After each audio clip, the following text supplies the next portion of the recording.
കൂട്ടുകാരെ, എൻ്റെ പേര് രേഖ. ഹസ്ബൻഡിൻ്റെ റിലേറ്റീവ് ഒരു പയ്യൻ ഇവിടെ താമസിക്കാൻ വന്നിട്ടുണ്ട്.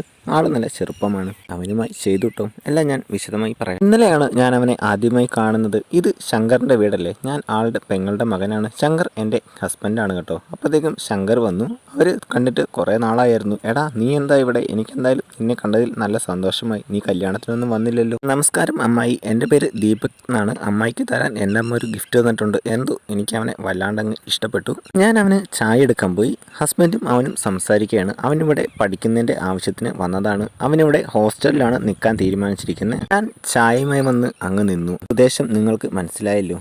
ഞങ്ങൾ സംസാരിക്കുകയാണ്. ഹസ്ബൻഡ് പറഞ്ഞു, എന്തായാലും നീ ഹോസ്റ്റലിലൊന്നും നിൽക്കണ്ട, ഇവിടെ നിന്നോ. നിന്റെ അമ്മയോട് ഞാൻ പറഞ്ഞോളാം. എനിക്ക് അത് ഇഷ്ടമായിട്ടോ.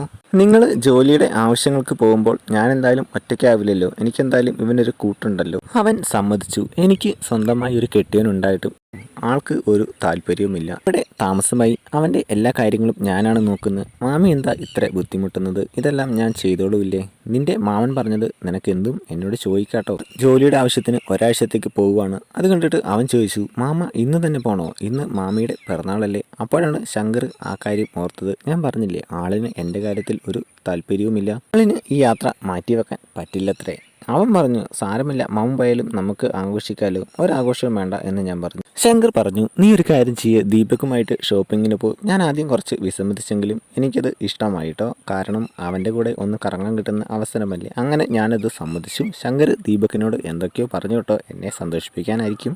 ഇനി ഇവിടെ ഞങ്ങൾ രണ്ടുപേരും മാത്രം. എൻ്റെ മനസ്സിൽ പല ചിന്തകളും വന്നു. ഷോപ്പിംഗ് കഴിഞ്ഞ് ഞങ്ങൾ വീട്ടിലെത്തി. ഞാനറിയാതെ അവനൊരു കേക്ക് മേടിച്ച് എനിക്ക് സർപ്രൈസ് തന്നു കേട്ടോ. എനിക്ക് നല്ല സന്തോഷമായി. അതിനുശേഷം ഞങ്ങൾ കേക്ക് മുറിച്ചു. അവന് ഞാൻ കേക്ക് കൊടുത്തു. ഇതിലും വലിയ ഒരു കേക്കുണ്ട്, അത് അവനെ കൊണ്ട് കഴിപ്പിക്കണം. അതാണ് എൻ്റെ ആഗ്രഹം. പെട്ടെന്ന് ഞാൻ ജ്യൂസ് എടുത്തിട്ട് വരാം എന്ന് പറഞ്ഞു. എൻ്റെ മനസ്സിൽ പല പല ചിന്തകളും വന്നു. അന്ന് രാത്രി അവൻ റൂമിലിരുന്ന് പഠിക്കുകയായിരുന്നു. ഞാൻ അവൻ്റെ റൂമിൽ ചെന്നു. ഞാൻ സ്പെഷ്യലായി ഉണ്ടാക്കിയ ജ്യൂസ് കൊടുക്കാനാണ് ചെന്നത്. ഞങ്ങൾ രണ്ടാളും ജ്യൂസ് കഴിച്ചു. ജ്യൂസ് കഴിച്ചു കഴിഞ്ഞപ്പോൾ അവന് നല്ല ഉറക്കം വരുന്ന പോലെ എന്ന് പറഞ്ഞു. പിറ്റേന്ന് രാവിലെയാണ് അവന് ഉണർന്നത്. ആ, നീ ഉണർന്നോ? എണീറ്റിട്ട് എങ്ങനെയുണ്ട്? അവന് എന്തൊക്കെയോ മനസ്സിലായി.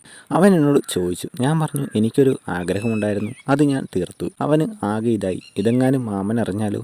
മാമനൊന്നും അറിയാൻ പോകുന്നില്ല. 2 ദിവസം നേരത്തെ ശങ്കർ വന്നു. എനിക്കത് ഇഷ്ടപ്പെട്ടില്ല. എന്നാലും ഞാനത് മുഖത്ത് കാണിച്ചില്ല.